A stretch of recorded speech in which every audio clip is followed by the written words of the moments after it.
दिल चाह रहा था कि वो ऐसे ही सारी ज़िंदगी खड़ी रहे मेरे सामने और मैं उसे यूं ही मुस्कुराते हुए देखता रहूं। वो पहला और आखिरी मौका था जब आबिश मेरे साथ बाहर गई। हमारे लिए वो चंद लम्हे सैर से हाथ की तरह थे। आज के दौर के बच्चे इस सैर को डेट पे जाना कहते हैं। वो तांगे की सवारी और कुल्फ़ी का मज़ा मुझे सारी ज़िंदगी याद रहा, कभी भुला ही नहीं सका। जिस दिन हमारी यूनिवर्सिटी का आखिरी दिन था, उस दिन आबिश बहुत कमज़ोर दिख रही थी। मैं अपना सामान बैग में डालकर यूनिवर्सिटी ही ले आया था और उसे बाहर चाय के ढाबे पर रख दिया था, ताकि यहाँ से जब फारग हुआ तो सामान यहीं से उठाकर अपने घर लौट जाऊँगा। उस दिन तमाम उस्ताज़ा ने हमारे साथ तस्वीरें भी बनवाईं। ये अलग बात है कि वो तस्वीरें कभी मुझ तक नहीं पहुँची।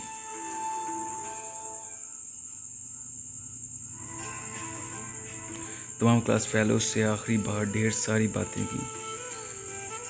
उस दिन ज़िंदगी में पहली बार वक्त बहुत तेज़ी से गुजर गया। उस्ताज़ा से और क्लास फेलोज से बातें करके जी ही नहीं भर रहा था, मगर उस दिन वक्त हमारे हक़ में नहीं था। फिर मैं आबिश से मिला, वो गमगीन हो गई थी। मैं भी अपने आंसू बहुत मुश्किल से रोके खड़ा था। इसने मुस्कुराने की नाकाम कोशिश की। मैं इसे जी बढ़कर देख रहा था।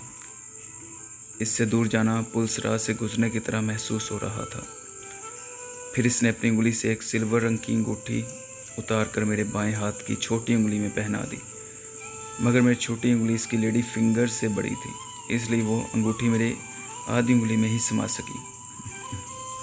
मैंने अपने गले में पहनी हुई चैन उतार कर पागलों की तरह इसके गले की बजाय उसकी कलाई पे बल देकर बांध दी। यह सब कुछ एक होलनाक खामोशी के ज़रिए असर हो रहा था।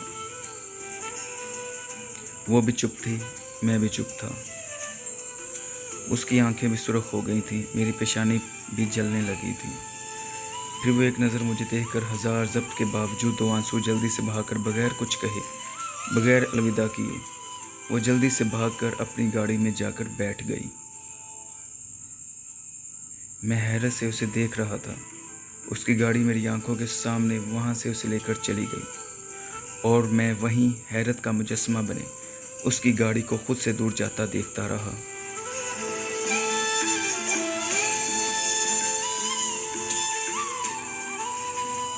मैंने सोचा था कि वो इस आखिरी दिन मुझसे ढेरों बातें करेगी, हर हफ्ते बाद या कम से कम एक महीने बाद ख़त लिखने का बोलेगी, और इस आखिरी दिन वो मुझसे मसनूई झगड़ा करके मुझे हमारी पहली मुलाकात की ज़रूर याद दिलाएगी।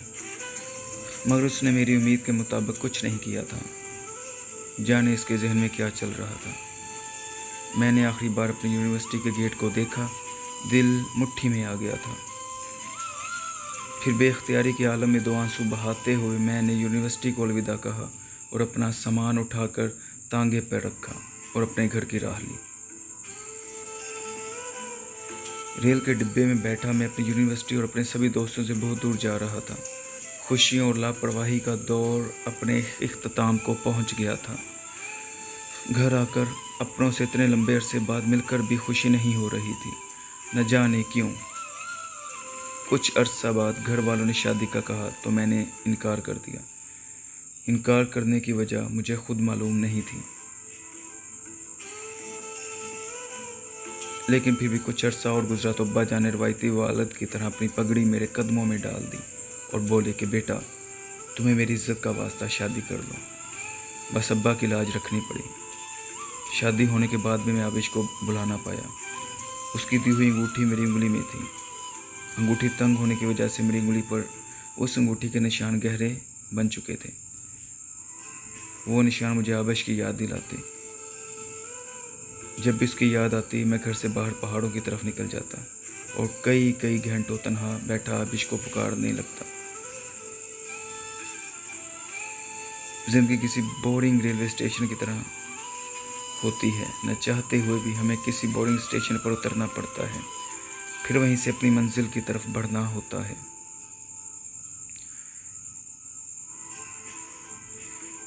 एक सर्दियों की जाड़े वाली शाम मैं लाहौर की मार्केट में किसी काम से गया था, जब मुझे अपने सामने खातून बहुत देर से मुझे तकती नजर आई। उसके चेहरे पर निकाब था, मगर उसकी आंखें जानी पहचानी थी। एकदम से मेरे जहन में धमाका सा हुआ, आबिश। मैंने दिल ही दिल में कहा था, दफ़्फ़तन। उस खातून ने अपने चेहरे से निकाब हटा दिया। उसका ऐसा करना था कि मेरा दिल मुट्ठी में आ गया। वो वही थी, आबिश, मेरी दोस्त, मेरी बेचैनी की इकलौती वजह। मैं हैरत से उसको देखे जा रहा था। वो चलती हुई मेरे सामने आ गई। वो भी मुझे बड़ी हसरत, बड़ी नज़रों से देख रही थी।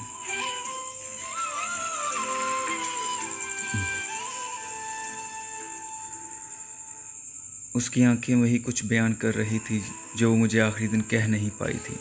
कैसे हो अलीफ? इसकी आवाज़ एक लंबे अरसे बाद सुनते ही दिल को सुकून मिल गया। मैंने एक पल के लिए सुकून से आंखें बंद कर लीं और इसकी कोयल जैसी आवाज़ को अपने दिल में कैद करने लगा। मैं ठीक हूँ, तुम सुनाओ, यहाँ कैसे आना हुआ? आबिश ने बेसाख्ता सवाल कर डाला। बस एक काम के सिलसिले में अपने मादरे इल्मी शहर आना पड़ा। बस वापस जाने ही वाला था कि तुम नज़र आ गई। आबिश ने मुझसे बेसाख्ता पूछा, शादी कर ली? इसके अचानक सवाल पूछने पर मैंने दिल पर पत्थर रखते हुए सर को उस बात में हिलाकर जवाब दिया। एकदम से इसके चेहरे पर इसी जाड़े की शाम जैसा मंजर बन गया। जब मंजर इस आखिरी मुलाकात के मौका पर बना था। कितने बच्चे पैदा कर लिए? इसने खुद को नॉर्मल ज़ाहिर करने की नाकाम कोशिश करते हुए हल्के से मुस्कुरा कर पूछा। एक बेटा और एक बेटी, मैंने मुख्तसर जवाब दिया। क्या नाम रखा तुमने बच्चों का? न जाने वो क्या पूछने की कोशिश कर रही थी। मैंने बताया कि बेटे का नाम अयान अली और बेटी का नाम बताते हुए शर्म आती है। इसने हंसते हुए कहा था, आबिश।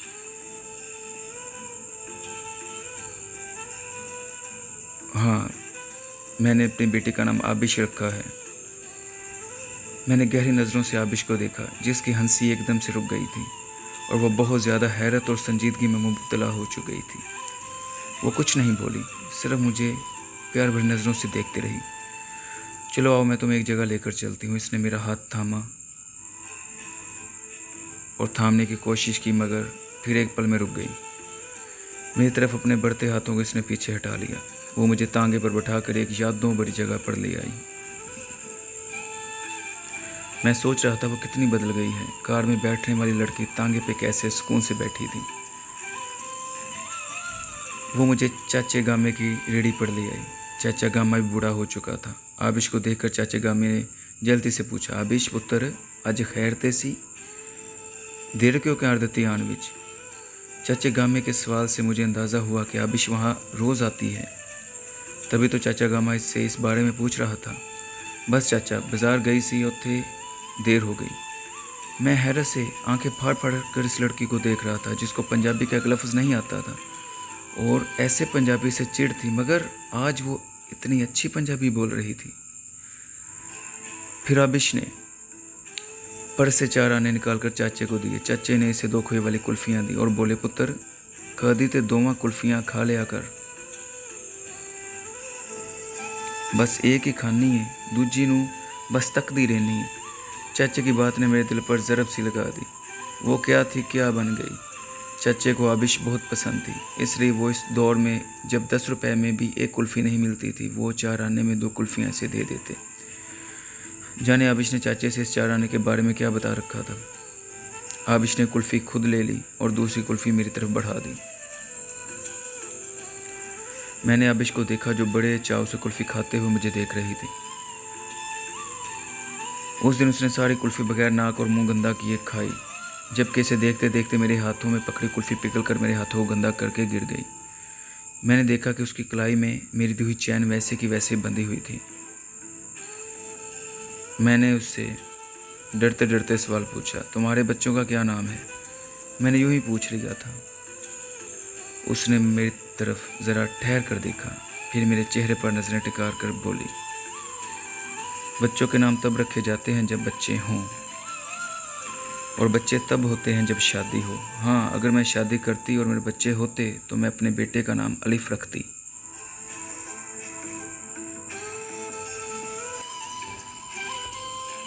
उसने खुद पर न जाने कैसे ज़ब्त कर रखा था, जबकि मेरा ज़ब्त जवाब दे रहा था। फिर मैं इससे कोई और सवाल ना कर सका, क्योंकि इसका हर जवाब मुझे ज़िंदगी के पेचो-खम में उतारता जा रहा था। मैंने अपनी उंगली से इसकी दी हुई अंगूठी उतार कर इसे इसकी उंगली में पहना दी और बगैर कुछ कहे वहाँ से अपने देश लौट आया।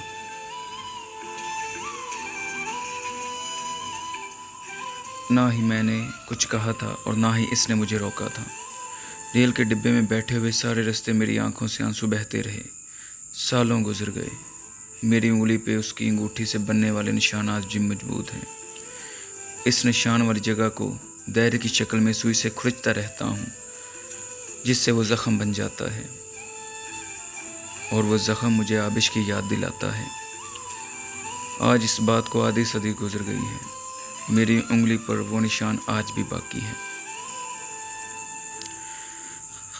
इस दिन के बाद मैं इससे कभी नहीं मिला, ना ही इस शहर में फिर कभी लौट कर गया, मगर वो खोए वाली कुल्फ़ी का स्वाद आज भी मेरी ज़ुबान पर महसूस होता है। उसकी हंसी आज भी अपने करीब महसूस होती है।